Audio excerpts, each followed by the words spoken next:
بتبدأ قصتنا في مدينة بايون وتحديدا عند عائلة بنشوف واحد بيكسر الباب برجله وبيدور على واحد اسمه يون، وبيتكلم وبيقول له هو انت مت ولا لسه؟ لو انت ما متش فنصيحة مني تجيلي زحف دلوقتي. وبنعرف ان اللي بيتكلم ده مشرف عائلة واسمه فانج هاو. واول ما بيلاقي يون في اللحظة دي بيكون باين على يون التعب الشديد، وبيكمل كلامه فانج في الوقت ده وبيقول له انت فعلا عبقري في المرحلة التاسعة من الصقل الجسدي، حتى بعد تعرضك لجرعة كبيرة من سم تآكل الروح انت ما متش على طول. وبصفتي بقى زميل من عائلة انا هقضي عليك بضربة واحدة مباشرة. وبنشوف فانج بيدي اوامر للحرس اللي معاه ان هم يهجموا عليه، وبيتكلم واحد من الجنود دول وبيقول سيد الشاب انا اسف لان مش عندي خيار تاني. وفي الوقت اللي الحرس بيهجم على يون فيه، يون بيمسك ايده في الوقت ده وبيكسر له دراعه وبيرميه على الارض كمان. وبنشوف الحارس وهو واقع على الارض وبيكون بيتألم جدا. وبنشوف يون بيتكلم معاهم في الوقت ده وبيقول لهم انا هقدم لكم نصيحة، قبل ما تاخد اي اجراء خليك على ادنى حد من الكلام. فبنشوف فانج في الوقت ده اللي بيكون مصدوم وبيسأله وبيقول له هو انت مش كنت مسموم ومصاب؟ لا وغير كده كمان انت استعدت مستوى زراعتك. فبيرد عليه يون بكل ثقة وبتقول له هو انت عايز تعرف انا رجعتها ازاي؟ دي قصة طويلة جدا. وبنعرف ان يون كان في الاصل اوتاكو ولاعب محترف، وبيقول انا صحيت في يوم لقيت نفسي تم استنساخي في جسد السيد الشاب بالعائلة ولقيت نفسي في مدينة بايو بنفس اسم العائلة واسمي السابق، والاحساس المؤلم اللي في جسمي والذكريات اللي باقية بتقول لي اننا تم تسميمي من قبل يكون، وده الابن الاكبر لعائلة وجسدي وعقلي بيتم تأكلهم من قبل السم. وفي يوم وليلة اتحولت من عبقري فنون قتالية لمجرد حسالة، وبمجرد وصولي لهنا انا حاسس ان انا مت، وكمان مش قادر اتقبل الموضوع ده. وبيجيله اشعار من النظام في الوقت ده بيقوله ملتهم الابعاد مع المضيف وتم تفعيله تلقائيا. وبيكون يون مش فاهم اي حاجة وبيقول ايه نظام ملتهم الابعاد ده. وبيجيله اشعار تاني بيقوله يوجد كمية كبيرة من السم في جسم المضيف وده بيخلي حياة المضيف في خطر. هو بيسأله النظام وبيقوله هل تريد التهامها ولا لا؟ فبيوافق يون على الفور وبيقول ايا كان اللي هيحصل فانا ما عنديش خيار تاني. وبمجرد ما يون بيوافق بيصعق بصاعقة كبيرة جدا وبيكون بيتألم ألم شديد. وفجأة بيظهر له إشعار من النظام بيقول له تم تفعيل نافذة الحالة. وبيجي له إشعار كمان بيقول له تم تفعيل مساحة التخزين. وبيجي له إشعار كمان بيقول له إن تم التهام السم بنجاح، مبروك للمضيف تم حصولك على 800 نقطة خبرة. وبيتكلم يون مع نفسه في الوقت ده وبيقول هي دي صفاتي. وبيظهر له قائمة من النظام في الوقت ده بتعرفه حالته. وبيتكلم يون مع نفسه وبيقول بعد التهام السم تطور كف تكديس الجبل بشكل غير متوقع لكف السم الناري، وده طبعا من المستوى الاعلى. وبنرجع تاني لفانج اللي بيكون متعصب وبيقول له هو انت اخرس؟ انا سألتك سؤال معين، مين اللي ساعدك عشان تسترجع مستوى زراعتك؟ وبنشوف فانج بيرد عليه وهو بيقرب له في الوقت ده وبيقول له ده لان الحاكم ما استطاعش ان هو يتسامح مع حسالة زيك، عشان كده بقى اداني مهارة بغاية القوة، والمهارة دي هي الاصبع السميك الذهبي. فبيرد عليه فانج وهو خايف جدا وبيقول له قصدك ايه بالكلام ده؟ وبنشوف يون في الوقت ده بيتكلم ما بينه وما بين نفسه وبيقول انا جسدي استعاد عافيته للتو وقوتي الجسدية هتكون ضعيفة جدا، لازم بقى انهي اللي انا فيه ده بسرعة. وبيجيله اشعار من النظام في الوقت ده بيقول له بالنظر للقوة الحالية للمضيف تم منح حزمة للمستجد، عاوز تستخدمها دلوقتي ولا لا؟ فبنشوف يون متحمس جدا وبيقول له انت مستني ايه؟ افتحها على الفور. وبيجيله اشعار تاني اول ما بيفعلها بيقول له مبروك للمضيف حصلت على 1,000,000 مرة سرعة الهجوم. ومهارة 1,000,000 مرة سرعة الهجوم دي هي مهارة قوية للغاية ومش هتقدر تقيمها دلوقتي لان مستوى زراعتك منخفض جدا، ويقدر المضيف في الوقت ده انه يفتح سرعة هجوم اعلى بعد تطوير مستوى الزراعة. وبنشوف يون بيفكر مع نفسه في الوقت ده وبيقول الموضوع مثير للاهتمام جدا، عالم الفنون القتالية بيقدر السرعة فوق كل حاجة، وال1,000,000 ضعف سرعة الهجوم ده هيزيد من قوتي بشكل مباشر. وبنروح لفينج تاني وبيكون متعصب جدا وبيتكلم مع الجندي اللي معاه بيقول له انت مستني ايه؟ روح اهجم عليه دلوقتي واقطع اطرافه. فلسه الجندي هيقول له مفهوم، ما بيلحقش يكمل كلامه. وبنشوف ان يون بقى قدامه في لمح البصر وبيتكلم يون وبيقول 3 اضعاف سرعة الهجوم. وكمان بيستخدم يون مهارة كف السم الناري وبيهجم بيها على فينج بيسففه التراب. وبنشوف فينج بعد ما اتعمل عليه الهجوم بيكون حرفيا متبهدل وطلع عينه على الاخر. وبنشوف يون بعد كده ما بيحلوش وبيجي وراه وبيتكلم وبيقول ده اول مرة استعملها فيها، والموضوع بالنسبة لي كان في غاية السهولة، وشكل ان بالاضافة للسرعة ان الهجوم ده بيعزز قوة الانفجار كمان. وبنروح لفينج وهو بيتكلم وبيقول انت ليه عندك السرعة دي كلها وكمان القوة دي؟ فبيرد عليه يون وبيقول له في حاجات كتير انت ما تعرفهاش، ولو كنت عايز تعرفها فاسأل يون وانجي. وبنشوف يون بيفعل مهارة الالتهام، هو بيمسك فانج من دماغه وبيقول له انا عايزك تسأله بوضوح، وبيمتص قوته كلها في الوقت ده. وبنشوف فينج واللي بيكون بيتألم جدا، وبيجي ليون اشعار من النظام في الوقت ده وبيقول له نجح الالتهام، لقد حصلت على 300 نقطة خبرة. وبنشوف الجندي اللي كان مع فانج بيركع على ركبته وبيقول له سيد الشاب انا كنت مخطئ. وبنشوف يون من غير رحمة بيقول له انت التالي، انت اللي عليك الدور دلوقتي. وبنروح لمشهد تاني في المحيط الخارجي للمنطقة المحيطة بجبل القمر، وبنشوف يون بيكون عمال يتدرب وبيكون نازل ضرب في الخنازير في الوقت ده، وبيقول اخيرا الموضوع بقى سهل بالنسبة لي وانا تعبت جدا ولياقتي البدنية راحت. وبيجي ليون رسالة من النظام في الوقت ده بتقول له تهانينا للمضيف لاعطاء الدرجة الاولى من الخنزير البري الملك ايسنس اللي جمع 100 نقطة خبرة. وبنعرف ان يون وصل للمرحلة الخامسة من تعويم الجسد. وبنشوف يون بيتكلم مع نفسه في الوقت ده وبيقول لحسن الحظ ان بعد يومين من الصقل تقدمت من المستوى الثالث للمستوى الخامس، ومش بس كده ده انا انجزت امور عديدة كمان، وكمان النظام يقدر يقضي على الحضارات والارواح الصخرية. وبيفتكر يون فينج في الوقت ده وبيقول المختل ده حط جوائز كتير على راسه، واحدى الجوائز دي هي ديفور، وتقدر من خلال ديفور دي الاندماج مباشر والتحول لكائنات من مستوى اعلى وزيادة القوة. وبيجي له رسالة من النظام في الوقت ده بتقول له اكتملت ديفور وتم تجميع حبة الروح المجتمعة من النظام الاول في حبة تجميع روح من الدرجة التانية، وكمان حصل المضيف على 500 نقطة خبرة. وبيتكلم يون وبيقول في الوقت ده القسم الثاني المخلوقات الشيطانية تعتبر ايضا هدف للافتراس. وبيكمل كلامه وبيقول المخلوقات الشيطانية من المستوى الاول لحد المستوى التاسع تعتبر كناية للعوالم التسعة، وافتراسها هيعزز التقدم كمان. وبيجيله 3 اشعارات من النظام في الوقت ده بيقوله ان انت زدت 50 نقطة. وبيكمل يون كلامه وبيقول على اي حال هي بيتم رصدها حتى لو كان الهدف جريح او بيحتضر. وبيجيله تحذير من النظام في الوقت ده وبيقول له الهدف مش جريح وده مش بيمثل شروط الافتراس. وبيكمل كلامه يون وبيقول له حسن الحظ كلما افترست كائنات ميتة ده بيساعدني ان انا استعيد طاقتي، وغير كده كمان ايدي بدأت تتعافى بسرعة. وبيجي له رسالة من النظام تاني وبتقول له تم الكشف عن مخلوقات شيطانية على بعد 30 زنغ وده في الجنوب الشرقي. وبيقول يون لنفسه بعد ما انتهى من مجموعة الجواميس هقدر ساعتها ان انا اوصل للمستوى الخامس، هو لازم بقى في الوقت ده اتقدم بشكل اكبر. وبنرجع تاني لنفس الليلة اللي كان قضى فيها على فينج واللي بتكون في حديقة منزل عائلة تي. وبيتكلم فينج مع نفسه في الوقت ده وبيقول انا قضيت على جميع المخلوقات الشيطانية في اي منطقة من جبل القمر بالكامل،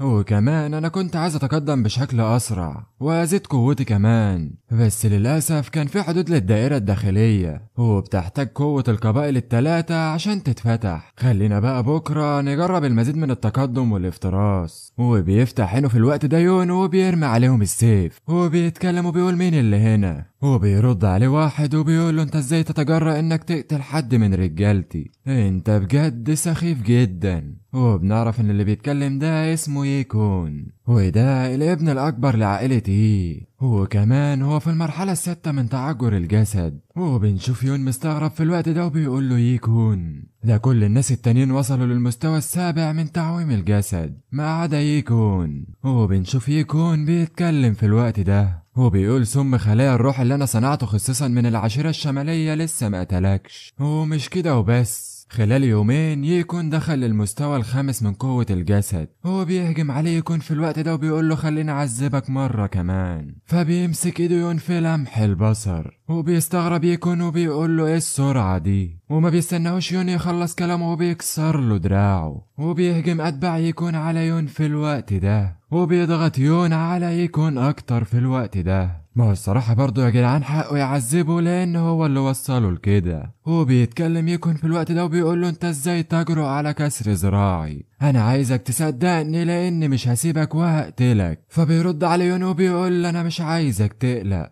لان انا مش هكسر لك ايدك بس. وبيكسر له رجله كمان في الوقت ده. وبنشوف بيكون بيصوت وبيتألم جدا. وبنشوف واحد من الحرس بتوعه يكون بيهجم على يون وبيقول له سيب الزعيم الشاب حالا. فبيرد عليه يون وبيقول له زي ما انت عايز، وبيدي ليكون ركلة بيطيروا عليهم وبيقضي عليهم كلهم في الوقت ده. وبيتكلم واحد منهم وبيقول ازاي ده ممكن يحصل، ازاي لفتى صغير في السن ده انه يكون بالسرعة دي، ده هو حتى لسه في المستوى الخامس. وبنشوف يون بيمسك واحد من رقبته وبيقضي عليه، وبيكون يون شايف كل ده بيحصل قدامه وبيقول ازاي ده ممكن يحصل. وبيقول ليون في الوقت ده ما تقربش مني. فبيتكلم مع يون في الوقت ده وبيقول له انت بقى بتستمتع بتسميم الناس مش كده؟ فبيصوت في الوقت ده يكون وبيقول له ما تقربش مني. وبيهجم يون عليه في الوقت ده وبيقول له تذوق الألم في حرق جسمك. وبنشوف يكون بعد كده بيتكلم بعد ما يون هجم عليه وبيقول له يون لو كان عندك الشجاعة تعالى اقتلني والا هلاقيك في يوم من الايام وساعتها هنتقم منك. فبيمسكوا يون من دماغه وبيقول له انت بقى عايز تنتقم مني، انا باكد لك اني مش هسيب لك الفرصة دي. وبنشوف يكون بيخاف جدا وبيتوسل ليون. وبنشوف يون بعد كده بيتكلم مع النظام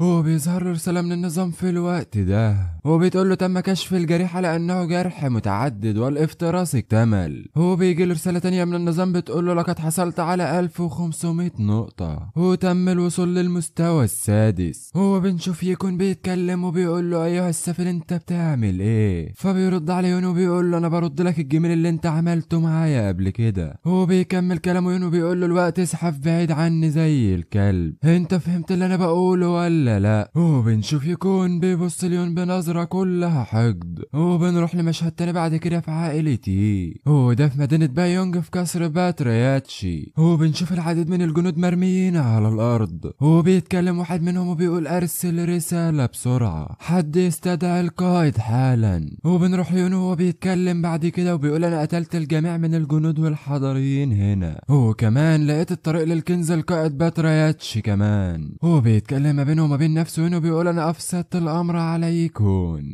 وبكده ابوه مش هيسامحني لما ارجع. ويتشانج هو والد يكون وهو برضه قائد الباترياتش لعائلة ليه وكمان معلم من المستوى التاني من عالم دم الكي. وغير كده انا لسه في المستوى السادس حتى مع سرعتي 3 اضعاف مش هقدر اهزمه، ولازم في الوقت ده ان انا ارفع نقاطي باسرع وقت ممكن. وبيجي ليون رسالة من النظام في الوقت ده وبتقول له تم الكشف عن كنز على مسافة 5 أمتار وده على الجنوب الغربي. وبنشوف يون بيروح بعد كده للمكان اللي النظام قال له عليه وبيحط الحجر اللي في ايده على الباب عشان يفتحه. وبالفعل الباب يفتح واول ما بيخش بيلاقي كنوز كتير جدا. وبنشوف يون بيشغل مهارة الافتراس في الوقت ده وبيجي له رسالة من النظام بتقول له افتراس العشب تم الافتراس بنجاح وحصلت على 2000 نقطة وكمان حصلت على تقنية روح السيف المضيء. وبيجي له رسالة كمان في الوقت ده بتقول له مبروك للمضيف لانك وصلت للمستوى التاسع والطريقة اللي انت وصلت بها اسرع من المعتاد. وبيتكلم يون في الوقت ده وبيقول انا متأكد ان انا اكتر كفاءة في تناول الحبوب. وبنشوف يون بيتفاجئ وبيبص على حاجة قدامه وبيجي له رسالة من النظام في الوقت ده بتقول له تم اكتشاف سلاح روحي وهو من الطبقة الثالثة وبيطلق عليه سيف اعدام الروح. وبيتكلم يون وبيقول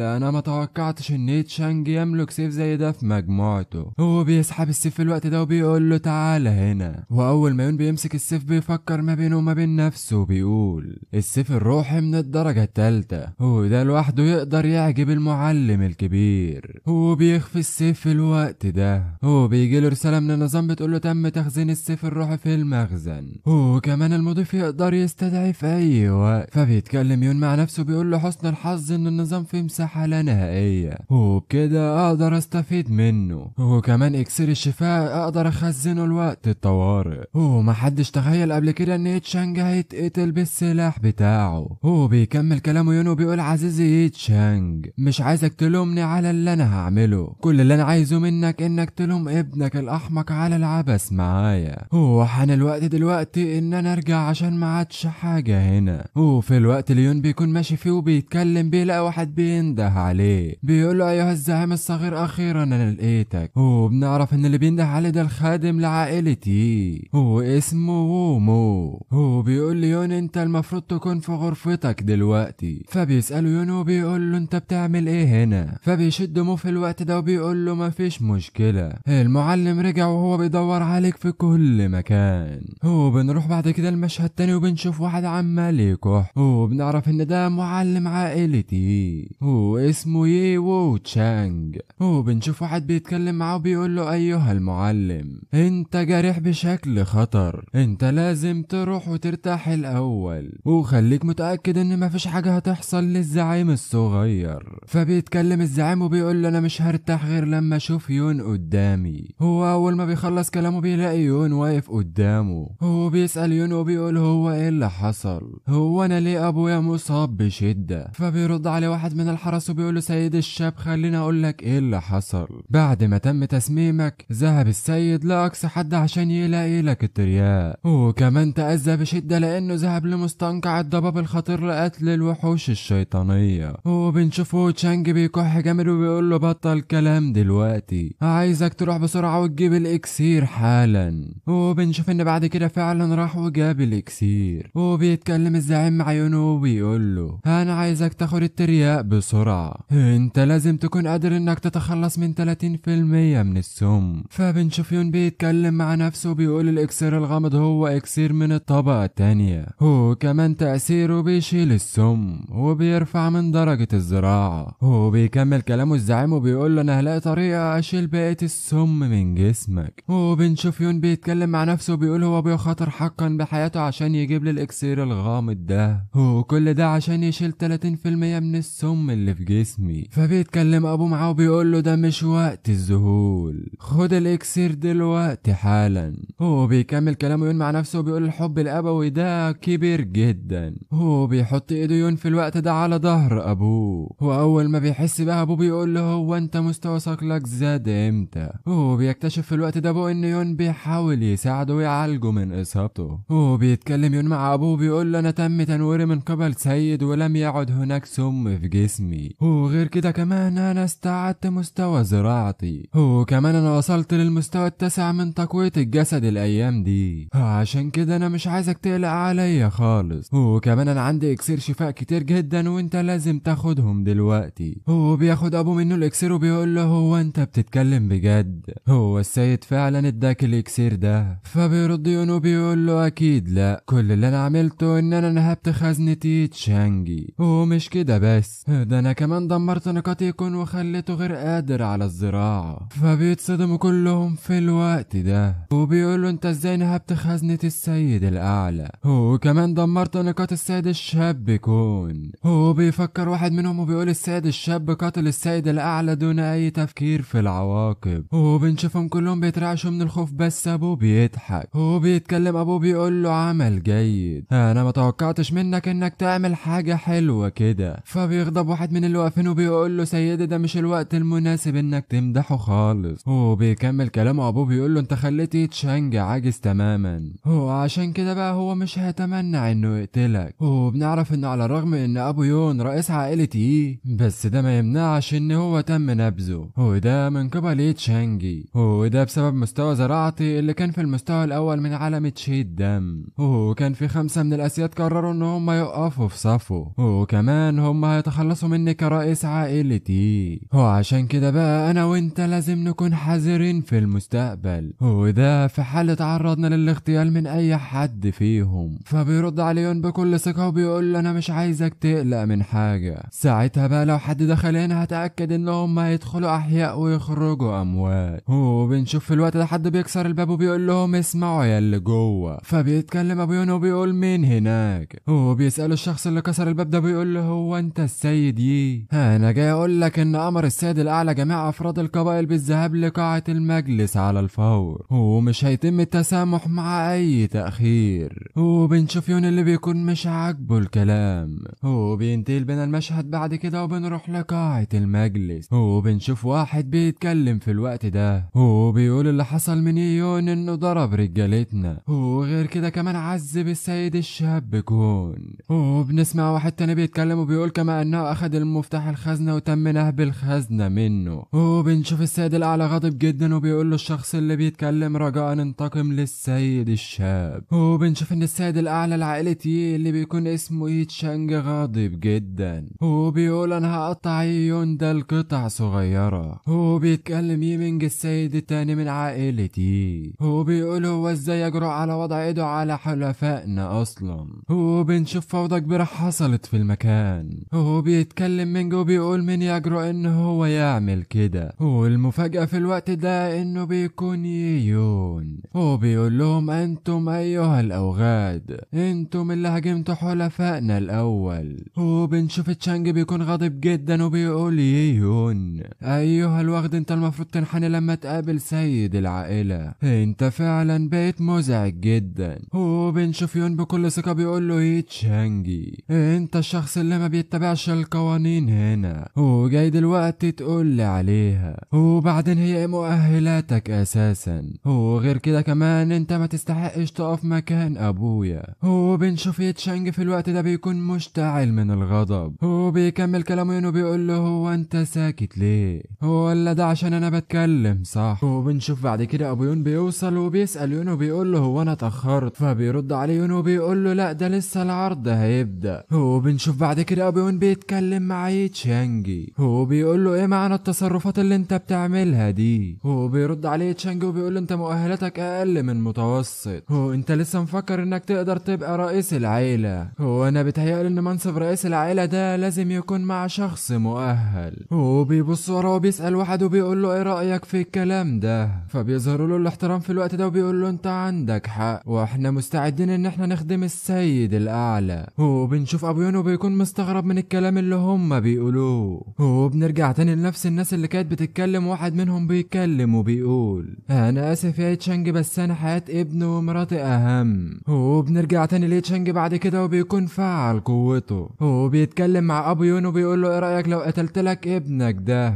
لو انا عملت كده فانا هسيبك تعيش. وبنشوف يون بيرد عليه بيقول له هو انت عايز تبقى رئيس العيله ولا ايه. وبنشوف يون بيلف ورا تشانج بسرعه رهيبه جدا وبيقول له انا لازم اختبر قوتك بقى. فاول ما بيشوفوا تشانج بيقول ده سريع جدا بس ده مش مبرر ان موتك هيكون على ايدي. وبنشوف يون بعد كده بيفعل قبضه السم الناري. وبنشوف تشانج هو كمان بيفعل قبضه الرياح السوداء وبيهجموا على بعض في الوقت ده. وبنشوف بعد كده الناس اللي ورا كلهم بيتكلموا وهم مستغربين بيقولوا ازاي هو قدر يقاتل السيد الاعلى اللي في المرحله التانية من عالم تشيد دم وكمان قدر يتعادل معاه. وبنشوف تشانج بيتكلم مع يون وبيقول له انت مزعج جدا، فبيرد عليه يون وبيستفزه وبيقول له انت مش قادر تستحمل ولا ايه، ده انا لسه عندي مفاجآت كتير محضرها علشانك. واول مفاجأة بيكون محضرها انه بيستدعي السيف بتاعه. وبنشوف ان تشانج اتصدم جدا وبيقول السيف ده بتاعي. وبنشوف بعد كده يون بيستخدم مهارة 3 اضعاف سرعة الهجوم وبيهجم عليه وبيصيب تشانج في الوقت ده وبيقع على الارض وبيموت. وبنشوف الناس كلها مستغربة ومش مصدقة اللي حصل. وبيتكلم يون بعد كده وبيقول له ايه شعورك انك تموت بسيفك الخاص. وبنشوف واحد بيهجم على يون من ظهره وبيكون عاوز يغفله بس يون في الوقت ده بيكون اخد باله وبيتفادى الهجمة. وبنشوف الشخص اللي هجم على يون بيتكلم معاه بيقول له انت ما استكفتش انك تضرب يكون لا وكمان قتلت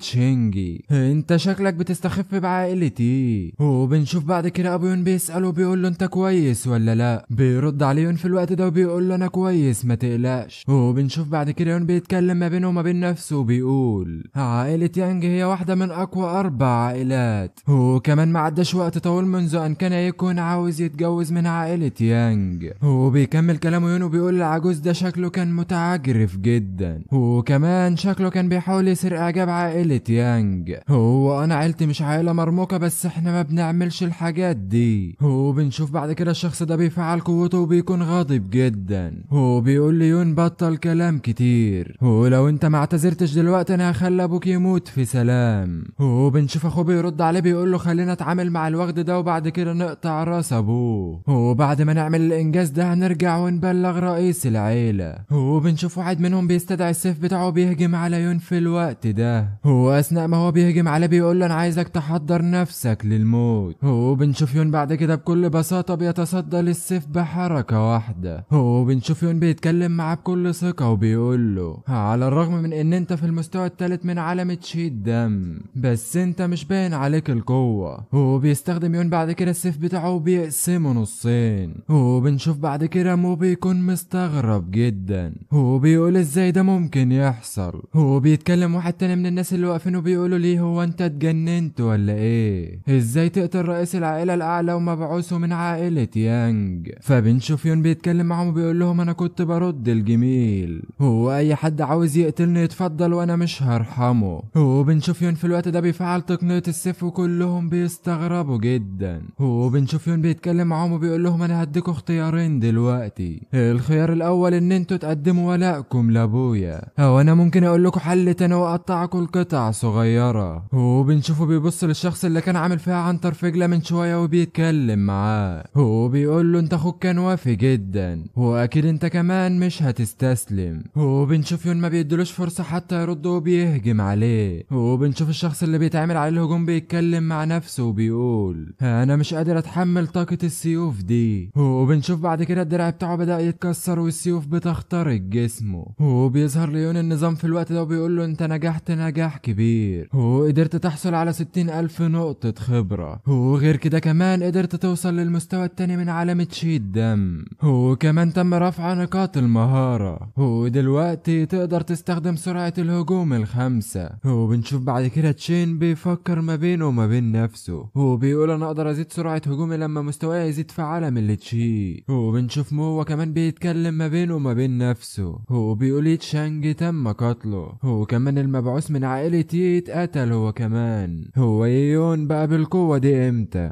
وبنشوف مو بينحني له في الوقت ده وبيقول له احنا موافقين نخدم السيد يي. وبيكمل مو كلامه ما بينه وما بين نفسه وبيقول احنا لو ما قطعناش فهيتم قتلنا. وبنشوف يون بيكمل كلامه وبيقول الخوان الخمسة هيتم حرمانهم من زراعتهم وكمان هيتم حبسهم في زنزانة حتى الموت. وبنشوف الخمس اشخاص اللي قدامه بيصعقوا من الصدمة. وبنشوفهم بعد كده هما بيمسكوا مو وبيتكلم مع يون بيقول له انت متعجرف جدا وبقيت بتصنع اعداء كتير بسرعة، واللي انت عملته النهارده ده وصل لعائلة يانج وعائلتي هيتم تدميرها بسببك كده. وبنشوف بعد كده ابو يون بيتكلم وبيقول كل رجال يتشانج تم القضاء عليهم، وانا عايزك تطمن لان ما عادش حد هيعرف يأذينا، وكمان انت كبرت وبدأت تتصرف ككبير العيلة. وبنشوف يون بيرد على ابوه بيقول له اكيد هبقى مرتاح لو بقيت كبير العيلة في المستقبل. وبنشوف ابوه بيسأله وبيقول له هيتم الكشف عن القمر الاسود امتى؟ فبنشوف يون بيتكلم ما بينه وما بين نفسه في الوقت ده وبيقول لسه قدامهم 10 ايام على تجمع العائلات الثلاثة وكل العائلات هتنضم للقوات عشان يكشفوا عن القمر الاسود. وبنعرف بعد كده ان القمر الاسود ده مكانه في سلسلة جبل القمر الاسود وهو عبارة عن مخزن سري وبيتم حراسته كمان من قبل 3 عائلات كبرى في مدينة يوان. وكمان الكهف السري ده مليء بالهالة الروحية وفي العديد من الوحوش الشيطانية جواه، وكمان في جوه كنوز كتيرة ونادرة وده بيخليه ممتاز للفنانين العسكريين لزراعتهم. وبنعرف بعد كده ان هم عشان يوقفوا عملية النهب اللي كانت بتحصل العائلات الثلاثة الكبرى قفلوا الكهف لمدة 100 عام. وفي الوقت ده كانت العائلات الثلاثة العظمى تقدر تبعت التلاميذ بتوعها للكهف عشان ياخدوا الكنوز. وبنعرف ان عائلة يانج بتمتلك اساتذة في عالم تشيد دم وبيتقال ان المعلم الاكبر من عائلة يانج هو معلم تشي، ولو انا كنت عايز اقتله فلازم ازيد قوتي الاول. وبنشوف بعد كده يون وبيكون تحت المية وبنعرف في الوقت ده ان هو لسه بيدور على الكنز وبيجي له رسالة من النظام بتقول له ان رائحة الكنز باتجاه الجنوب. وبنشوف يون بيتكلم مع نفسه وبيقول في كنز قوي مستخبي في اعماق البحر الروحي. وبيجي له رسالة تانية بتقول له مبروك لك حصل المضيف على 4000 نقطة خبرة. وبنشوف يون بعد كده بيتكلم وهو طالع من المية وبيقول شكرا لان انا وصلت للمستوى الثالث من عالم تشيد دم، وده بعد ما حصلت على الكنز طبعا. هو اول ما يون بيطلع من المية بيكون في واحدة قدامه، هو اول ما بتشوف يون بتصوت وبتطلع تجري وراه وبتحاول تهجم على يون في الوقت ده بس يون بيقول لها انت فاهمة غلط وبيتصدى يون للهجوم بتاعها. وبنشوف يون بعد كده بياخدها في حضنه وبيقول لها انت كويسة ولا لا؟ فبترد عليه وبتقول له بعد عني. وبياخد باله يون بعد كده ان في جرح بالسيف عليها. وبنشوف بعد كده مجموعة من الجنود بيهجموا عليهم وبيكون باين عليهم ان هم بيدوروا على البنت دي. وبنشوف واحد من العصابة دي بيتكلم مع يون وبيقول له ايها الوغد البنت دي بتنتمي لعصابة الحصان البري، ولو انت كنت خايف على نفسك بقى فاختفي من هنا بسرعة والا هيتم قتلك بسيفي. وبنشوف يون بيفكر ما بينه وما بين نفسه وبيقول عصابة الحصان البري دي عصابة سيئة السمعة وبيتجولوا في جميع انحاء بايون، وغالبا هم بيعملوا جميع انواع الجرايم.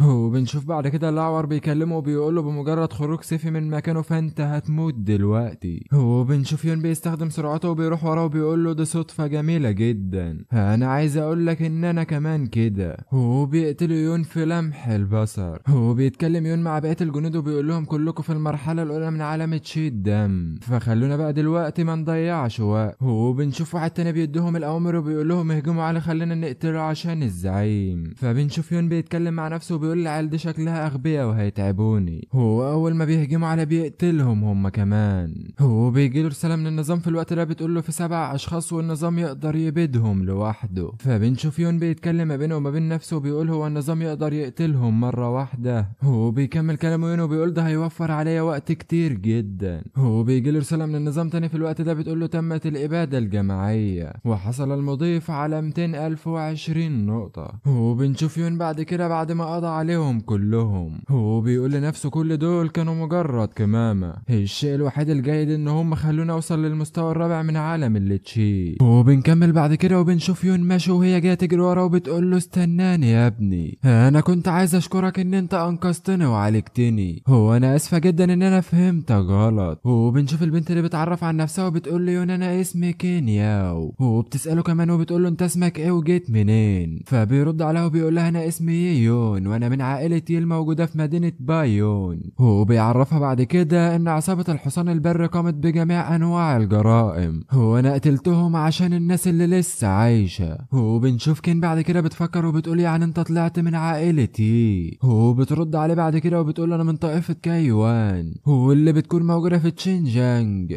وكمان انا جيت هنا مع كبار العائله عشان اجند التلاميذ الاكثر تفوق. وبيقطع كلامهم في الوقت ده العاب ناريه بتكون بتتضرب في السماء، واول ما بيشوف يون الالعاب الناريه دي بيقول في حاجه حصلت. هو بيسيبها يون وبيطلع يجري وبيقول لها اشوفك قريب. فبتنده عليه كين وبتقول له انت رايح فين استناني لحظه. هو بينتقل بينا المشهد بعد كده وبنشوف يون وصل لمكان الواقعه. هو بنشوف ان في ناس كتير ماتت من العشيره بتاعته. هو بيسال يون وبيقول هو مين اللي عمل فيكو كده. هو فجاه بيسمع يون حد بيساله وبيقول له هو انت يون انت بقى الشخص اللي دمر الزواج بين عائله يي ويانج. هو كمان ما استكفتش بكده، ده انت قتلت المبعوثين اللي احنا بعتناهم. هو بيكمل كلام الشخص ده وبيقول له انت جريء جدا. هو الكلام ده طبعا انا بقوله لك لانك فاشل. هو بنعرف ان اللي بيتكلم ده اسمه يانج، هو بيكون في المستوى السادس من عالم تشيد دم. هو كمان قائد الحرس في عائلة يانج. هو بنشوفهم بعد كده بيطلعوا ابو يون. هو بيكون باين عليه ان هو متبهدل على الاخر. هو بيتكلم مع يون وبيقول له اهرب حالا. هو بنشوف يون بيتكلم معاه بعد كده وبيقول له انت بتقول لي انا خاسر وفاشل، انا عايزك تدعي بقى انك ما تموتش موتة مؤلمة على ايدي. هو بنشوف يون بعد كده بيفعل قوته عليهم وبيقولوا ده سريع جدا. هو بنشوف بعد كده احد الجنود بيكونوا مصدومين من اللي هم شايفينه. هو ده طبعا لان يون بمجرد ما بيكون خلص هجومه بيكون قضى عليه. هو بنشوف يون بيتكلم وبيقول لهم عائلة يانج شكلهم اغبياء جدا. هو بنشوف بعد كده احد الجنود اللي ورا يانج بيتكلم وبيقول هو سحب سيفه امتى، ده انا حتى ما لحقتش اشوفه. هو بنشوف يانج بيتكلم ما بينه وما بين نفسه وبيقول هو الوغد ده بقى قوي امتى. هو بنشوف يون بعد كده بيروح لابوه بيكون بيطمن عليه، فبيرد عليه ابوه بيقول له انا كويس ما تقلقش. هو بنشوف يانج بيفكر بعد كده وبيقول على الرغم من ان الشقي ده في المستوى الرابع من عالم تشيد دم بس هو موهوب جدا والفنون القتاليه بتاعته مذهله جدا. هو كمان موهبته بتضاهي عائله يانج بالكامل. هو بنشوف يانج بعد كده بيوجه كلامه ليون. هو بيقول انا مش مهم بالنسبه لي لو ابوك ده مات ولا لا، ولو كان ممكن تنضم لعائلتنا بدل يكون في ساعتها افكر بالاعفاء عنك. هو بنشوف بعد كده يون بيرد عليه وبيقول له تصدق ضحكتني، انت جايب الثقه دي كلها منين؟ هو بنشوف يانج بعد كده بيطلع سيفه وبيقول له انا مش عايزك تتغرب نفسك، هو كمان انا عايزك تجيب اخرك وعايز اعرف هتعمل ايه النهارده. هو بنشوف يانج بعد كده بيفعل مهاره تقنيه السيف كينج هونج. هو بيرد عليه يون وبيقول له اظهر اللي عندك كله. هو كمان يون هو كمان بيهجم عليه بسيف اعدام الروح. هو بنشوف واحد عجوز بيقف في النص بعد كده وبيقول لهم اسمعوني الاول. هو بنعرف ان الشخص ده اسمه السيد كيو. هو بيتكلم يانج معاه وبيقول له السيد كيو وانت بتعمل ايه هنا؟ وبنشوف الذهول على وجه كل الجنود اللي واقفين في الوقت ده، وبنعرف ان السيد كيو ده من طائفة كايوان، وكمان هو في المرحلة الاولى من عالم الاسياد، وكمان بنعرف ان طائفة كيو دي طائفة مرموقة، وكمان في العديد من الاشخاص الاقوياء في الطائفة دي. وبنشوف بعد كده السيد كيو بيتكلم وبيقول لهم انا جيت هنا لكي ارد الجميل للسيد يي. وبالاضافة لده كمان ده بدافع فضول الشخصي، وبتسأل بقى لو كان السيد يون يود الانضمام لطائفة كايوان.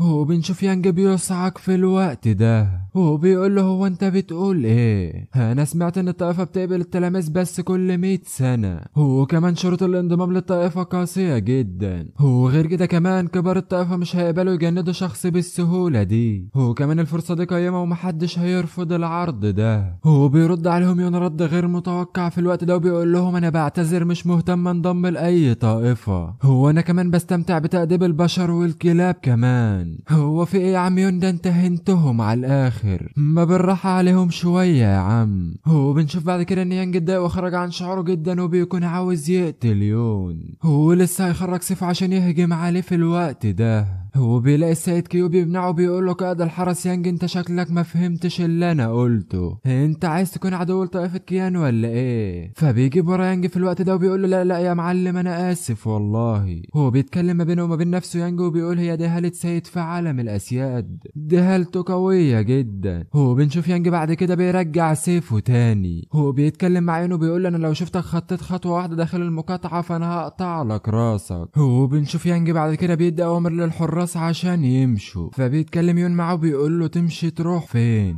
هو انا سمحت لك انك تمشي من هنا؟ هو بيهجم عليه يون وبيستخدم مهارة هجوم اسرع ب5 مرات. هو بيقول له قبل ما تمشي من هنا لازم تسيب ايدك اللي اتمدت على ابويا. هو بيمسك يون ايده وبيكسرها له في الوقت ده. هو بنشوف يانج وبيكون بيتألم جدا. هو بيكمل كلامه يون معه وبيقول انا اسف كان لازم اخد الايد التانية معاها. هو بيهجم عليه يون وبيكون سريع جدا وبيقطع له ايده التانية كمان. هو بعد ما بيعمل في كل ده بيقول له كده كويس لحد دلوقتي تقدر تمشي دلوقتي. هو بنشوف بعد كده كيو بيتكلم مع يانج وبيقول له ما تقاومش والا هتدفع الثمن. هو بنشوف بعد كده يانج وبيكون غاضب جدا. هو بيقول انا هفضل فاكر اليوم ده كويس، هو هرد لك اللي انت عملته فيها ده اضعاف مضاعفة في المستقبل. فبنشوف يون بيرد عليه بكل ثقة وبيقول له مش هتقدر تعمل كده. هو بنشوف يانج والجنود بيخافوا وبيهربوا في الوقت ده. هو بنشوف ابو يون بيتكلم معه وبيقوله لحسن الحظ ان انت جيت في الوقت المناسب، والا كانت النتيجة هتكون غير متصورة. هو بنشوف بعد كده ابو يون بيتكلم مع كيو، هو بيقوله شكرا ليك على اعفائنا يا كيو. فبيرد عليه كيو في الوقت ده وبيقوله مفيش داعي انك تكون رسمي يا ايه. هو بيتكلم كيو ما بينه وما بين نفسه وبيقول البنت قالت لي ان انا لازم اشكر السيد على اللي هو عمله معايا. هو بنشوف بعد كده كيو بيوجه كلامه ليون، هو بيديله حاجة كده زي بوكس وبيقوله الاشارة دي هي رمزي. هو لو انت بقى غيرت رأيك في يوم من الايام وعاوز تتدرب مع طائفة كيون تقدر تستخدم الاشارة دي عشان تعفي نفسك من الاختبار وتنضم للطائفة على طول. هو بنشوف بعد كده يون بيفكر ما بينه وما بين نفسه وبيقول القمر الاسود السري على وشك انه ينكشف دلوقتي، هو كمان انا مش هقدر اغادر المكان في الوقت الحالي. هو بنشوف يون بياخد منه الشارة وبيشكره في الوقت ده. هو بيتكلم يون ما بينه وما بين نفسه وبيقول لو انا كنت عايز ازيد صقلي بشكل اسرع فانا بحاجه دلوقتي ان انا التهم مزيد من نقاط الخبره، وكمان انا هغادر المنطقه دي واحصل على مسار بديل اذا اخترت استخدام الشاره دي. هو بنشوف كيو بيضحك في الوقت ده وبيقول انا لازم امشي دلوقتي. هو بيختفي من قدامه كيو في الوقت ده. هو بنشوف واحد بيجي في الوقت ده وبيركع قدام يون. هو بيقول له سيدة على الرغم من عدم وجود وفيات بين افراد العاشره في الوقت الحالي، مع ذلك الناس اللي كانوا عايزين ينضموا للقمر السري الاسود اصيبوا بجروح خطيره، هو انا خايف انهم ما يقدروش يشاركوا في القمر السري الاسود اللي هيكون بعد 7 ايام. هو بنشوف يون بيتدخل وبيقول لابوه مش عايزك تقلق، انا عندي بعض الكنوز المفيده هنا. هو بنشوف ابوه بيكون مصدوم لانه استدعى اكسير علاج من الدرجه الاولى. هو بيساله بيسأل ابوه بيقول له انت جبتهم منين؟ فبيرد عليه يون وبيقول له انا لقيتهم بالصدفة. هو بنشوف يون بعد كده بيتكلم ما بينه وما بين نفسه، هو بيقول انا جمعت بعض الاكسير الشفاء الخاص، هو بعد كده خزنتهم في النظام للنسخ الاحتياطي، هو دلوقتي هو الوقت المثالي عشان نستخدمهم. هو بيتكلم يون مع ابوه بيقول له الاكسيرات دي مش بتساعد بس على التعافي بسرعة، دي كمان بتساعد على اختراق العالم. هو بنشوف الجنود بيهتفوا وبيقولوا هم دول اللي هيقدروا يستكشفوا القمر الاسود السري. هو بيمر الوقت بعد كده وبنشوف بعد 7 ايام في سلسلة جبل القمر الاسود، هو بنشوف يون والطائفة بتاعته اللي بيكونوا وصلوا قدام مدخل القمر الاسود السري. هو ما بيلحقش يخش من البوابة وبيسمع حد في الوقت ده وبيقول له يا انا ما شفتكش من وقت طويل. هو بنعرف ان الشخص اللي بيتكلم ده اسمه تشو، هو في المرحلة السادسة من عالم تشي الدم. هو بيكمل كلامه وبيسأل يون وبيقول له هو البطريرك الكبير مش معاكوا ليه؟ انا فاكر في السنوات اللي فاتت ان هو الشخص اللي كان بيقود العشيرة. فبنشوف في الوقت ده ابو يون بيتكلم معاه وبيقول له والله انا محرج منك ومش عايز اقول لك ان هو اتشال من العشيرة. هو بنشوف بعد كده شخص بيتكلم وبنعرف ان اسمه تشين. هو بيقول هو ده بقى الفريق العظيم اللي العائلة بتاعتكو قدرت تبعته، شكل العائلة بتاعتكو بدأت تتراجع. هو بنشوف تشو بيتكلم مع تشين في الوقت ده وبيقول له يا سيد تشين ما تقولش كده، ده انا سمعت ان عائلة تي قامت بترقية الفرقة بتاعتها عن السنة اللي فاتت، هو انا بتهيالي دلوقتي ان هم معرفش محتاجين لرعاية خاصة زي السنوات اللي قبل كده. هو بيقول تشو ان هم بعد ما دخلوا القمر الاسود السري هاجمتهم الارواح الشريرة، هو لولا الناس اللي انقذوهم كان فاتهم الوقت في اعداد الموتى. هو بيرد عليه في الوقت ده وبيقول له انت مخطئ يا سيد تشو، احنا بالفعل لسه محتاجين لرعاية، عشان كده بقى احنا اللي هنقدمها لك دلوقتي وهتكون كمان رعاية خاصة. وبنشوف بعد كده تشين وتشو بيكونوا مصدومين من الهالة بتاعت يون. هو بيتكلم تشو بيقول هو في حد فيهم وصل للمستوى الرابع من علامة تشي الدم ولا ايه؟ هو بنشوف تشو بيتكلم ما بينه وما بين نفسه وبيقول هو ازاي عائلتي قدرت تخترق العالم في غضون ايام قليلة، هو ايه اللي بيحصل هنا؟ هو بنشوف يون بيتكلم معهم بعد كده وبيقول لهم هو انتوا مندهشين كده ليه؟ هو بعدين يا معلم انت قول لي هتفتح القمر الاسود السري ده امتى؟ هو بعد كده بنشوف تشين بيتكلم معاه وبيقول له احنا هنشوف لما ندخل مين اللي هيكون الاقوى. هو بنشوف تشين في الوقت ده بيتكلم ما بينه وما بين نفسه وبيقول على الرغم ان انا مش عارف عائلتي جابت القوة دي منين،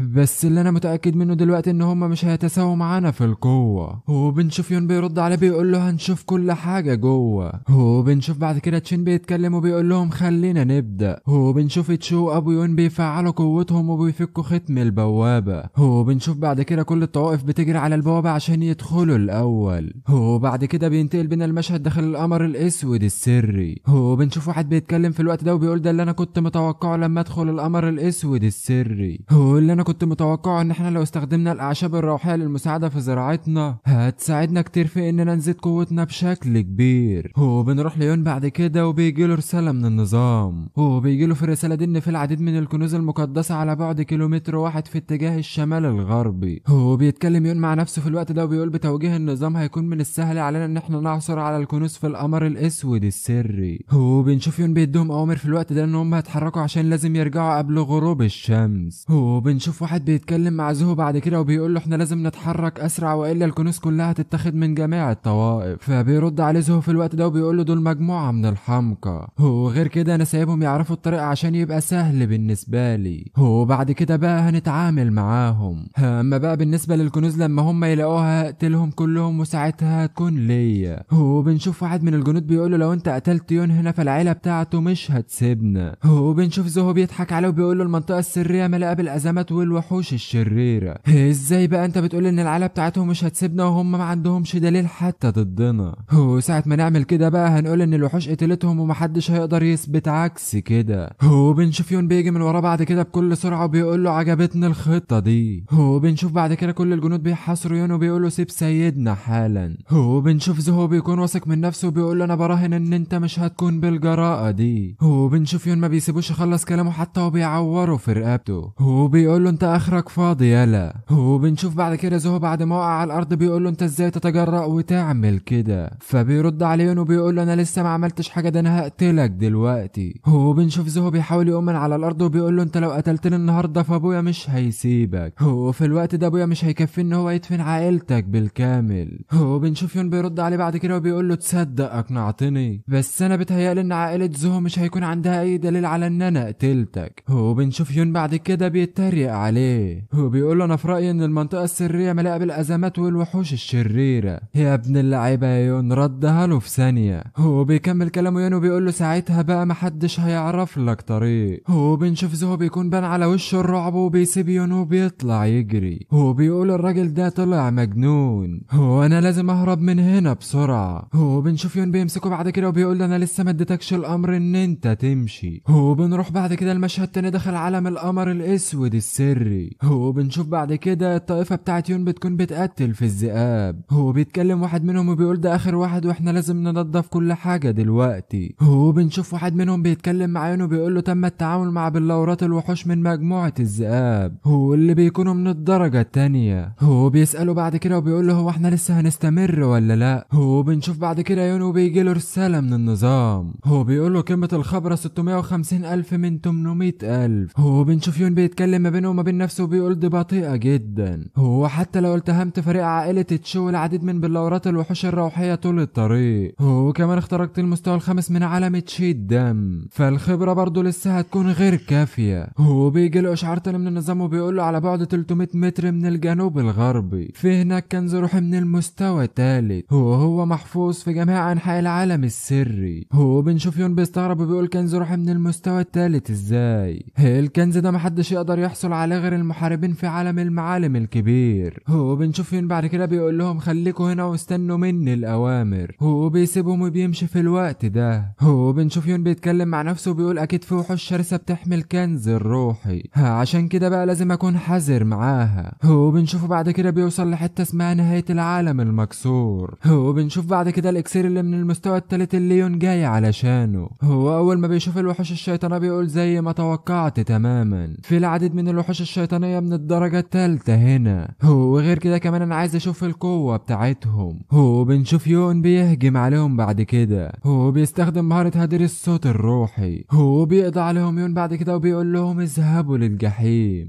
هو كمان اول ما بيحط رجله على الارض بيلاقي تماسيح من المستوى الثالث. هو بيقول دي الوحوش السوداء من المستوى الثالث تماسيح الصخور. هو بنشوف بعد كده ان يون استخدم مهاره تقنيه سيف التدمير. هو بنشوف ان هو بيقضي عليهم واحد ورا التاني في الوقت ده. هو بنشوفه بعد كده بيستخدم مهاره السيف الروحي وبيعمل اعصار كبير جدا. هو بعد كده بيدي امر للنظام ان هو يلتهم كل اللي في المكان. هو بعد ما بتتم عمليه الالتهام بيجيله اشعار من النظام بتقول له تم اكتساب 500,000 نقطه خبره. هو كمان بنعرف ان يون زاد مستويين في الوقت ده. هو بيقول احنا زدنا مستويين في مره واحده واحنا لسه في البدايه دلوقتي. الخطوه اللي بعد كده بقى ان انا اخد اكسير بلورات الروح ده. هو هنا بتكون المفاجاه لان تشين بيكون عارف مكانه وهجم عليه. هو بيتكلم تشين مع يون وبيقول له اكسير بلورات الروح ده ملكي انا. هو لو انت كنت خايف على حياتك بقى فبعد عن طريقي دلوقتي. هو بنشوف يون بيفعل قوته وتشين بيهجم عليه هو كمان. هو بيقول له تشين انت ازاي تجرؤ ان انت تعمل كده؟ فبنشوف ان يون بيتصدى لهجمه تشين بكل سهوله. هو بيساله يون وبيقول له هي دي قوتك كلها؟ انت فعلا مخيب للامال. هو بيدي له يون ضربه حرفيا بيمسح بالبلاط كله. هو بنشوف يون بعد كده بيتكلم معاه وبيقول له لو انت فكرت تاخد حاجه من حاجتي فانا هقضي عليك. هو بنشوف تشين في الوقت ده اللي بيكون قايم ومتبهدل على الاخر. هو بيقول له الموضوع اللي انت بتتكلم فيه ده مثير للاهتمام، بس انا مش هسيبك تخرج من هنا النهارده حي اصلا. هو بنشوفه بياخد حاجه في الوقت ده بنشوف ان قوته زادت جدا.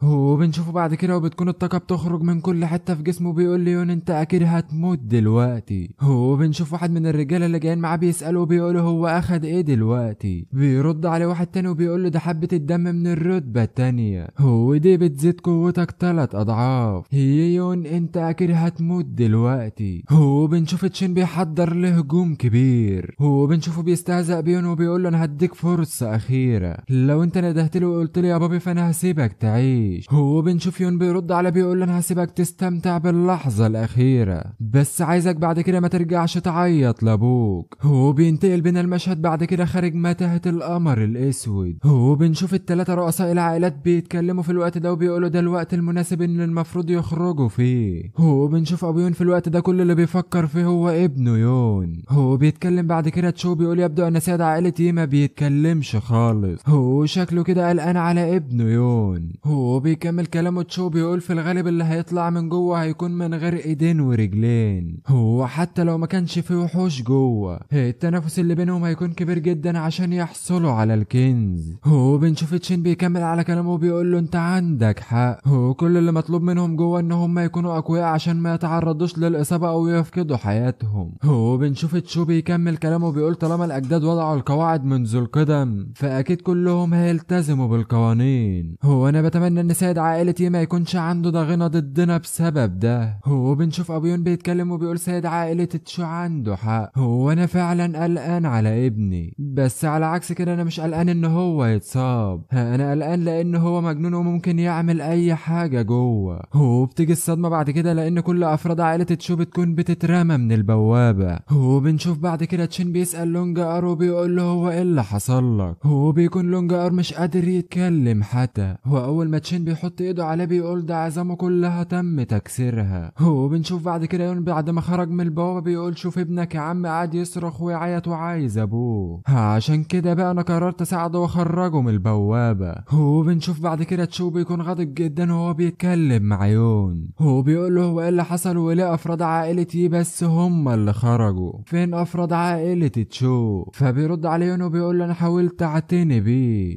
وزي ما انت عارف العالم السري ده خطير جدا، وغير كده كمان انا مش متاكد ان انا هقدر اهتم بيهم. وبنشوف تشو بعد كده بيغضب من يو بيقول له ايها الوغد انت اكيد استخدمت حيلة ما عشان تخلص منهم. وبنشوف تشو بعد كده بيتكلم مع تشين وبيقول له ايه يا معلم انت عايز تكمل العرض ولا ايه؟ انا عايز اقولك ان لو ما تمش القضاء على الطفل ده ففي المستقبل هتكون مشكلة كبيرة. وبنشوف ابيون بيرد عليه وبيقول له انت قصدك ايه بتروريك تشو، انت عايز تكسر القواعد ولا ايه؟ وبنشوف بعد كده تشو بيتكلم وبيقول لهم محدش يلومنا على اللي انا هعمله دلوقتي. وبنشوف بعد كده يون بيهجم عليه وبيمسكه من رقبته وبيقول له لو ما اتبعتش القوانين فهنلعب بطريقة تانية. وبنشوف تشين بيتكلم ما بينه وما بين نفسه وبيقول ده قتل تشو على الفور. هو بيتكلم يون في الوقت ده وبيقول انا استنيت كتير قوي الوقت اجا دور البطريريك تشينج. وبنشوف بعد كده تشينج بيحاول يهجم على يون بس كل محاولاته بتفشل ان هو يصيبه. وبعد كده بيجي الدور على يون ان هو يهجم عليه. هو بيتفاجئ تشينج ان هو وصل قدامه بسرعة كبيرة جدا. وبنشوف تشينج بيسأله وبيقول له انت ازاي وصلت قدامي بالسرعة دي؟ بنشوف يون بيتكلم معاه وهو بيهجم عليه وبيقول له ليه عشان انت بطيء جدا. وبنشوف يون بعد كده بيكسر له الرمح بتاعه. هو بيوجه يون الهجوم بتاعه ناحية تشينج في الوقت ده. وبنشوف تشينج بعد ما وقع على الارض وبيقول له انا ما توقعتش ان انا هتهزم على ايدك. هو بيتكلم مع ابو يون وبيقول له الوقت بعد ما تم كسر التوازن من عائلتي كل العائلات التانية بالتأكيد هتتكلم على اللي حصل ده. وبنشوف يون بيرد عليه بعد كده وبيقول له كل اللي انت بتقوله ده منطقي. هو بيتكلم تشينج مع يون وبيقول له لو انت سمحت لي ان انا امشي النهارده فانا هكون مخلص لعائلتك في المستقبل، وغير كده كمان انا هقدر اتوسط لك قدام عائلة تشو. هو بيرد عليه يون وبيقول له انت اول مرة تقول حاجة صح، بس انا شايف ان فترة توازن العائلات الثلاثة وصلت لمدة طويلة جدا، ومن الوقت بقى هيكون في عشيرة واحدة رئيسية فقط في مدينة بايون، والعشيرة دي هتكون عشيرتي. وبنشوف تشينج بعد كده بيكون مستغرب من اللي بيحصل وبيقول له انت بتقول ايه يا عم انت؟ وبنشوف يون بيرد عليه وبيقول له على مر السنين استغلت عائلة تشو فرصة العالم السري، وده عشان يقتلوا العديد من افراد عائلتي. انت فكرت ان انا هنسى الموضوع ده ولا ايه؟ ولو العائلات دي بتحب تكون مرتبطة فانا هبعتكم للجحيم مع بعض. وبنشوفه بعد كده ما بيديش فرصة لتشينج وبيقتله على طول. وبينتقل بين المشهد بعد كده وبنروح لمدينة بايون في عائلة تشي. وبنشوف واحد بعد كده بيتكلم وبيقول احنا هنفضل مستنيين لحد امتى؟ وبنعرف ان اللي بيتكلم ده اسمه هان لي. وبنعرف كمان انه في المستوى الثامن من عالم تشي الدم، وكمان ده الزعيم التاني لعصابة الحصان البري. وبنشوف بعد كده واحد بيرد عليه واللي بيكون اسمه تشوتيان هاو. وبيقول له انا مش عايزك تقلق يا سيد هان، وده لان سيد عائلتنا لسه ما فعلش الاشارة، ومن الاحسن ليا ولكم ان احنا نستنى فترة اطول. وبنشوف بعد كده هان بيتعصب وبيقرب عليه وبيقول له من ساعة ما اخترت الحصان البري الاسود وانت خايف تهجم على عائلتي. فبنشوف تشو بيرد عليه وبيقول له احنا مقتنعين بمهارات السيد هان تماما،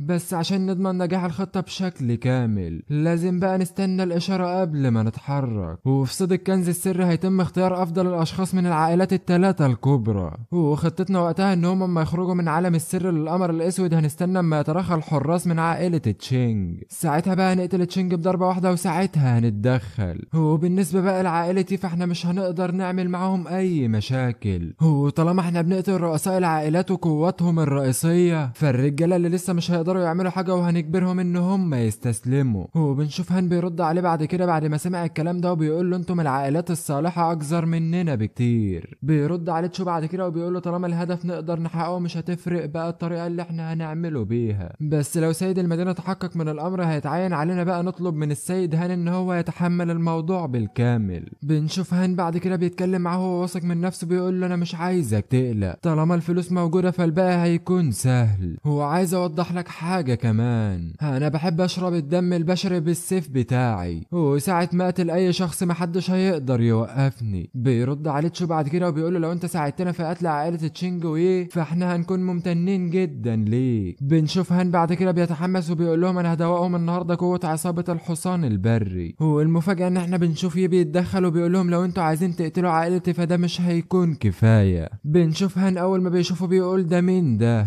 بيرد عليه تشو بيقول له ده ابن عائلتي. وبنشوف هان وتشوف الوقت ده بيستعدوا عشان يقتلوا. وبنشوف هان بيتكلم معاه وبيقول له طالما انت دخلت هنا بقى فاستعد عشان تموت. وبنشوف يون بيهجم عليهم بعد كده وبيقول لهم انتوا محدش هينجو فيكم النهارده. وبنشوف ان يون بيدور فيهم الضرب في الوقت ده. وبناخد بالنا ان هان بيحاول يهرب. هو لسه خارج من الباب بيشوف الجثث بتترمى في كل حته، بيقع على الارض وبيسأل نفسه ازاي ده ممكن يحصل. وبنشوف بعد كده يون بعد ما قضى على كل الجنود بيقف جنبه وبيقول له انا نسيت اقول لك على حاجه، كل الناس المهمه اللي كانوا في جبل القمر الاسود تم القضاء عليهم. وبيكمل كلامه وبيقول الثلاث عائلات الكبرى ارتكبوا اخطاء قاتله. وبنشوف بعد كده هان بيكون خايف منه وبيقول له ما تقربش مني. بيكمل كلامه وبيقول له الخطأ الاول ان انت حاولت تعبس مع عائلتي، اما بالنسبه للخطأ التاني فانت تعتقد ان انت مؤهل اصلا ان انت تعبس معانا. هو الغلطه التالتة بقى واللي هي انا، هو من الاكيد ان انا هنتقم منكم دلوقتي. بنشوف هان بيزعق بعد كده مع يونو بيقول له حتى لو قتلتنا النهارده فانت مش هتستفاد حاجه، وساعه ما يتم محاسبتك بقى من سيد المدينه هتكون عائلتي انتهت. بنشوف يون بعد كده بيضرب هان بالسيف وبيقول له اللي ما بيخضع لناش بيموت حالا، وبيقتلوا يون في الوقت ده. وبنشوف بعد كده ان ابو يون بيكون وصل، فيون بيقول له انا هسيب لك المكان ده بقى تنضفه لحد ما اروح مشوار على السريع وارجع. بيتكلم ابوه مع احد الحراس بيقول له انا ابني بقى مجنون ومحدش هيقدر يوقفه. وبينتقل بنا المشهد بعد 3 ايام، بنشوف الجنود بيكونوا بيحولوا صناديق كنوز كتيرة. وبنشوف ابو يون بيقول تم القضاء على ال3 عائلات الكبرى، وده طبعا بفضل عائلتي، ودلوقتي كل العائلات في مدينة بايون هيدعموا عائلتي. وبنشوف بعد كده بيشكر المعلم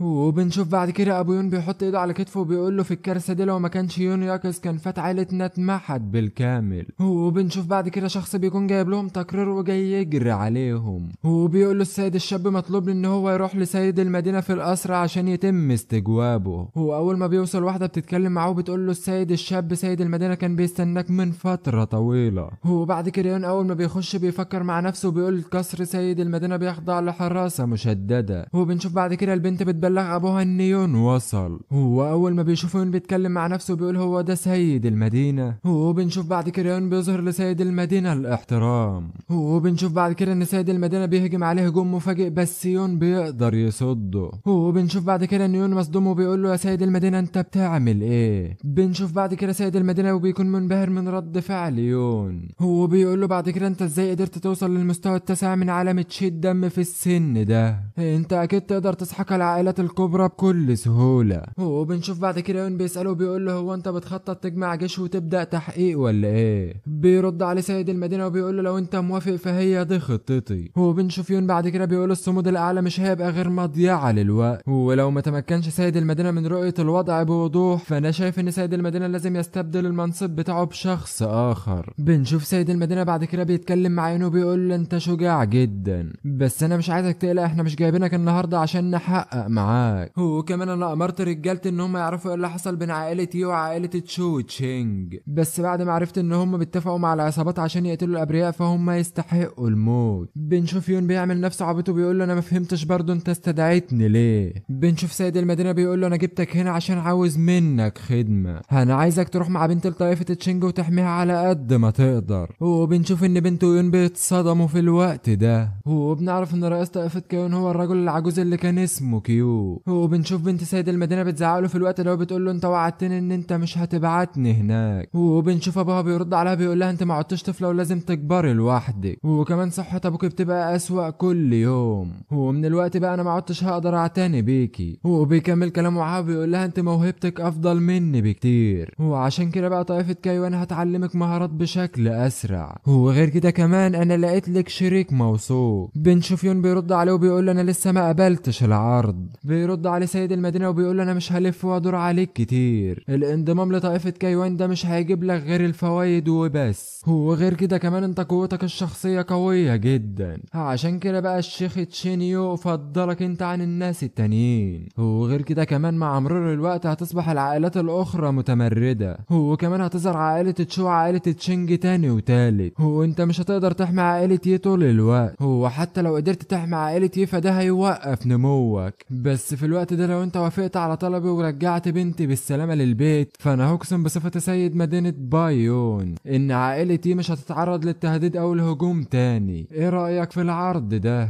بنشوف يون بعد كده بيتكلم معاه وهو واثق من نفسه وبيقول له انت عندك غلط، هو الغلط ده هو ان عائلة يي ما عادتش ضعيفة زي الاول وهي ما عادتش محتاجة لحماية، وبما في ذلك كمان سيد المدينة. وبنشوف سيد المدينة متعصب وبيقول له انت ازاي تجرؤ انك تقول كده. وبنشوف يون بيدي الجنود بتوعه الاشارة بايده فبيحاصروا كل اللي في القصر. وبنشوف يون بعد كده بيتكلم مع سيد المدينة وبيقول له انت اسأت ليا. وبنشوف بنت سيد المدينة بتحاول تقف ليون وبتقول له انت بتحاول تعمل ايه. وبنشوف بعد كده الجنود بيتكلموا مع يون وبيقولوا له تم السيطرة على حراس سيد المدينة، وكمان احنا عندنا رجالة خارج القصر ومستنيين اوامرك. وبنشوف يي بيسأل سيد المدينة وبيقول له ايه رأيك دلوقتي احنا لسه محتاجين له مساعدة ولا لا. وبنشوف سيد المدينة بيتكلم ما بينه وما بين نفسه وبيقول كل الاشخاص دول فوق المستوى السابع وانفاسهم مخيفة بمهارة جيدة، وغير كده كمان انا ما قدرتش الاحظهم هم ازاي قدروا يعملوا كده في وقت قليل. بنشوف يون بيتكلم وبيقول في الماضي كانت عائلة يي منقسمة باستمرار وده كان بسبب الصراعات الداخلية، بس من النهاردة عائلة يي مش هتتساب تحت رحمة حد تاني، وكمان محدش هيقدر يمنعنا ان احنا نصبح اقوياء. وبنشوف بعد كده سيد المدينة بيتكلم وبيقول له انا ما توقعتش اللي انت عامله ده. بيرد عليه يون وبيقول له انت عندك حق في حاجة واحدة بس، هو الحاجة دي بقى ان احنا لازم نخرج ونشوف العالم من بره. وبنشوف سيد المدينة بعد كده بيقول له طالما انت مش عايز تعمل حاجة فانا مضطر استخدم مهارتي. بنشوف يون بعد كده بيرد عليه وبيقول له هات اخرك وانا واقف اهو. بنشوف سيد المدينة بعد كده بيحضنه وبيعيط وبيقول له انت ليه بتتنمر عليا. وبنشوف بنته بعد كده بتكون مستغربة من اللي ابوها بيعمله. وبنشوف سيد المدينة بيتكلم مع يون وبيقول له انت لازم توفي بوعدك، ولو ما عملتش كده فانا هفضل عيط لحد ما توافق. وبنشوف يون بعد كده بيقول له بعد عني يا عم انت خلاص انا موافق. وبنشوف سيد المدينة بيتكلم مع بنته بعد كده وبيقول لها الكتاب ده يحتوي على فنون قتالية موروثة من جدك، وكمان بقى كل الحركات اللي فيه بتحتوي على طاقة ذكورية قوية. وبيحذف الكتاب بعد كده ليون وبيقول له بس انا بنت مجرد انثى،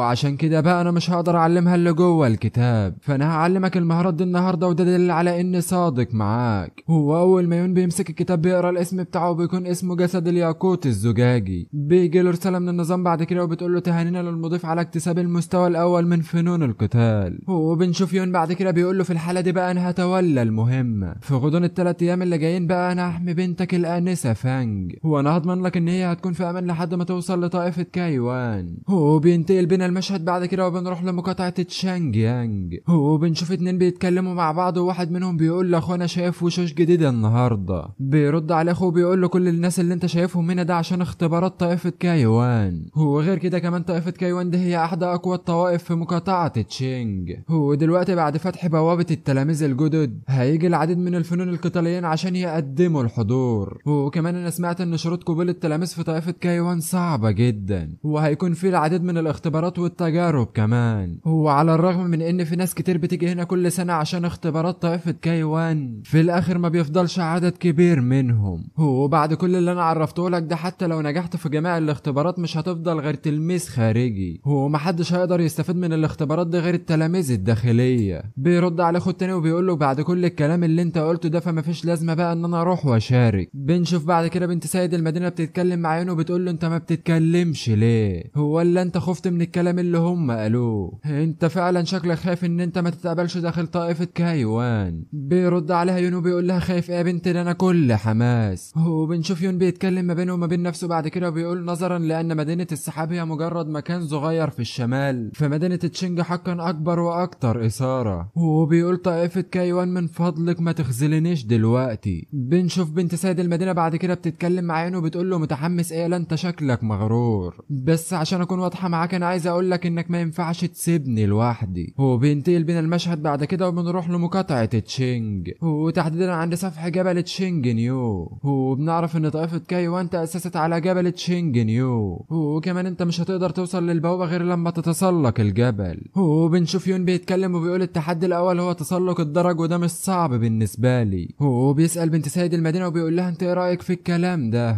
وبنشوف فينج وبتكون مش قادره تتنفس حرفيا وبتبص على يون وبتتكلم ما بينها وما بين نفسها وبتقول الراجل ده قادر يتسلق بكل سهوله، انا مش هسمح له يشوفني وانا بالمنظر ده. وبنشوف يون بعد كده بيتكلم معاها وبيقول لها انجزي عشان الدنيا هتليل. وبنشوف يون بيروح لها وبيشدها من ايدها بتقول له استنى انت بتعمل ايه؟ وبتتكلم فنج ما بينها وما بين نفسها وبتقول هو احنا بقينا قريبين من بعض فجأة كده ليه؟ هو عايز يشني ولا بيفكر ازاي؟ وبنشوف يون بعد كده بيشيلها من ايديها ورجلها شبه الخروف بالظبط. وبنشوف يون بيقول لها انا مش عايزك تتحركي خالص. وبنشوف يون بعد كده بيستخدم قوة 10,000 ضعف السرعة وبيطلع السلم طلقة. وبنشوف بعد كده الناس بتبص له وبتكون مستغربة من سرعته. وبنشوف بنت سيد المدينة اول ما بتوصل بتقول له انت كنت هتموتني. وبيجي لهم 2 بعد كده وبيقول لهم تهانينا على اجتياز الجولة الاولى. وواحد منهم بيكون اسمه زويان وده بيكون المسؤول في طائفة كايوان والتاني بيكون اسمه جانج وده مسؤول في طائفة كايوان هو كمان. وبيكمل كلامه زويان وبيقول لهم طالما انتوا وصلتوا لهنا فانتوا عايزين تنضموا لطائفة كايوان بس دخول طائفة كايوان مش هيكون بالسهولة دي. هو احدى القواعد في الطائفة دي ان انت لازم يبقى عندك 18 سنة ولازم كمان تبلغ مستوى في عالم تشيد دم وساعتها بقى هتنضم لطائفة كايوان. وبنشوف بعد كده الشخص التاني اللي مع زيان بيتكلم وبيقول لهم ده حجرنا الروحي وده بقى اللي هنقدر نقيس بقوة صقلك ومستواك كمان. ولو ظهرت اضاءة من الحجر ده هنعرف ان انت استوفيت الشروط بس لو مفيش اضاءة ظهرت هنعرف ان انت ملكش لازمة وهنطردك من هنا. وبنشوف واحد واقف وراينه وبيتكلم وبيقول كما هو متوقع من طائفة كايوان الشروط بتاعتهم كلها صعبة. بنشوف بنت سيد المدينة بتقول له بطل تتكلم كتير وقف في الطابور. وبنشوف بعد مرور ساعة بيتكلموا معاهم وبيقول لهم تهانينا على اجتياز الحجر الروحي وبالفعل انت عندكم المتطلبات الاساسية للانضمام لطائفة كايوان. وغير كده كمان لو انتوا كنتوا عايزين تبقوا من طلاب طائفة كايوان فمش هتقدروا تعملوا ده من غير قوة. بنشوف زويان بيتكلم مع نفسه في الوقت ده وبيقول ده لسه في 40 شخص. وبيوجه لهم كلامه وبيقول لهم الوقت لازم ناخد الاختبار التاني تعالوا ورايا. وبنشوفه بياخدهم جولة في المكان بعد كده وبيعرفهم على الاماكن وبيقول لهم هي دي ساحة التدريب في طائفة كايوان. وبيشاور لهم على مكان وبيقول لهم هو ده الاختبار النهائي ودول اللي استطاعوا البقاء ويكونوا تلاميذ طائفة كايوان. والقواعد بتاعتنا بسيطة جدا هيكون في قتال حر واخر 40 شخص هيفضلوا واقفين في ساحة القتال هم اللي هيفوزوا. بيوافقوا كلهم على الشروط وبيقول لهم يلا بينا نبدأ. وبنشوف بعد كده واحد اسمه هان بيكون واقف يتفرج عليهم وبيقول انا بتساءل المرة دي بقى لو كان في شخص قوي فيهم. وبيجي لواحد تاني اسمه تشين وبيقول له ده ممل جدا ما تخلينا نتراهن على مين اللي هيقدر يعيش. وبنشوف تشين بيتكلم وبيقول انا براهن على يون ان هو هينجح المرة دي وكمان هراهن ب5 حبات دم من الدرجة الثالثة. عايز بقى اشوف انت هتتجرأ تتحداني ولا لا. وبنشوف هان بيراهن على شخص تاني وبيقول هو ده الشخص اللي هيتأهل بينهم. بيضحك على تشين بعد كده وبيقول له خلينا نستنى ونشوف ولو انت خسرت بقى ما ترجعش تعيط وتندم. بيتكلم هان ما بينه وما بين نفسه وبيقول تشين انت مغفل جدا لان انا سألت على قوة كل واحد من دول قبل ما اجي وكمان انا سمعت ان قبل 4 سنين في سن ال15 اخترق للمستوى الرابع من تشيد دم ودلوقتي هو وصل للمستوى الاول من السيد الكبير. انا مش عارف انت ازاي تجرأت وتحدتني النهارده. انا عايز اقول لك بقى ان انا هاخد كل الحبوب اللي معاك. وبنشوف ان هما بياخدوا الامر في الوقت ده ان هما يبدأوا وبنشوفهم بالفعل في الوقت ده بيستعدوا عشان يتقاتلوا. وبتتكلم بنت سيد المدينة مع عينه وبتقول يبدو ان التعامل مع الناس ده هيكون صعب واحنا لازم نتعاون مع بعض ونحمي بعض في الوقت الوقت ده، وبنشوف يون ما بيكونش مركز معاه وبينده على المسؤول في الوقت ده، بيطلع اشاره للراجل العجوز اداها له وبيقول له انا عايز استخدم البتاعه دي لو كان ده ممكن. بنشوفه بياخد الشاره منه وبيقول ده رمز الشيخ تشو، وبيكمل كلامه وبيقول طالما تمت الموافقه عليه من قبل الشيخ تشو فيون نجح من دون ان يجري اي اختبار، ومش هسمح لاي حد تاني ان هو يهاجمه. وبيقول لي يون بعد كده خليك واقف في ساحه القتال واتفرج عليهم. بتتكلم مع بنت سيد المدينه وبتقول له مش انت المفروض تقف جنبي وتحميني ولا ايه؟ بيرد عليها يون وبيقول لها لو انت عايزه تكتسب الخبره لازم تتقاتلي مع الناس، ولو ما تمكنتش من اجتياز الاختبار فما تستنينيش احميكي بقى طول الوقت. بترد على بنت سيد المدينه وبتقول له مين اصلا عايزك تحميه طول حياته؟ وبعدين ده مجرد اختبار، مين قالك ان انا عايزك تحميني؟ اتفرج عليا وانا بفوز بالاختبار. وبنشوف فينج في الوقت ده وبيكون كلها حماس وبتطلع السلاح بتاعها. وبنشوف يون بيتكلم ما بينه وما بين نفسه وبيقول مع ثقة فانج العالية فالاستفزاز فعال معاها، بس على الرغم ان انا وعدت ابوها ان انا هحميها انا لازم اخلي قوتها تنمو في اقرب وقت ممكن، والطريقة الوحيدة اللي هتخليها قوية هي القتال. وبنروح لتشين اللي بيتكلم مع هانو بيكون فرحان جدا وبيقول له شكلي كسبت المرة دي. بيرد عليه هانو بيقول له شكلك كنت عارف من الاول. بيتكلم تشين وبيقول انا لو ما كنتش عارف من الاول ما كنتش هعمل الرهان ده بكل سهولة، هو من المؤسف ان انت كنت بتفكر كتير لدرجة ان انت دخلت في حالة من الارتباك. بيتكلم هانو بيقول له ما تتغرش او انا اكيد هكون متعادل معاك. بنشوفهم بعد كده بيتقاتلوا مع بعض وبتتكلم بنت سيد المدينة وبتقول انا قتلت 5 اشخاص ومتبقي حوالي 23 شخص في الساحة، بس بعد ما يون قال لك الكلمتين دول انا ما عدتش حاسة بالتوتر زي قبل كده. وبنشوفها بعد كده وهي ملهية في الكلام الشخص اللي هان كان مراهن عليه بيهجم عليها، هو بيجي من وراها وبيقول لها ما عادش وقت للهروب. هو بيمسكها من رقبتها وبيقول لها انت ضعيفة جدا، ليه واحدة زيك بتنضم لطائفة كايوان؟ هو بيكمل كلامه وبيقول لها اعترفي بالهزيمة والا انا هكسر لك رقبتك. بتقول له بعد كده بنت سيد المدينة انا مش عايزك تبص لي باستهتار لان انا ممكن اهينك. هو بنشوفها بتديله ضربة بعد كده بتطيره في اخر الساحة. هو بنشوف هان بيتفرج وبيكون مصدوم من اللي بيحصل قدامه. هو بنشوف بعد كده ان بنت سيد المدينة حققت اختراق في مستوى قوتها. هو بنشوف يون بيتكلم ما بينه وما بين نفسه وبيقول ده رائع جدا. هو بنشوف الشخص اللي هي ضربته من شوية بيحاول يهجم عليها. هو بنشوف يون بعد كده بيمسكه من كتفه وبيحاول يمنعه. بيرد على الواد ده وبيقول له انت بتعمل ايه يا عم انت؟ ما بيتكلمش مع يون كتير وبيكسر له رجله. هو بيتكلم مع الشخص ده وبيقول له سيبني في حالي. بيرد على يون وبيقول له انت مش قادر تتحمل الهزيمة ولا ايه؟ بيشوف يون الهالة اللي طالعة من ايده وبيقول له انا فعلا كنت عايز ابقى في نفس الطائفة مع شخص زيك. بيرد على الشخص ده وبيقول له انت بتعمل ايه يا يون؟ انت نسيت القواعد ولا ايه؟ بيرد عليه يون وبيقول له هو قال لي ان محدش يقدر يتقاتل معايا، بس ما قالش ان انا ما اقدرش اتقاتل مع حد. بيتصدم الشخص ده وبيقول له يا يون انت بتعمل انت عايز تقتلني ولا ايه؟ القواعد بتقول ان انت ما تقدرش تأذي اي شخص قدامك. بنشوف بعد كده يون بيستهزأ بيه وبيرفعه من الهدوم وبيقول له انا مش هقدر اقتلك. بيتحايل على الشخص التاني ده وبيقول له وحياة امك سيبني امشي. ولحد هنا صديق المطرشم يكون فيديو النهارده خلص. هو حابب اقول لك كل سنه وانت طيب وعيد سعيد عليك. هو يا صديق المطرشم ما تنساش بقى تحط لايك وسبسكرايب وكومنت رايق زيك. هو بس كده اشوفك بكره، سلام.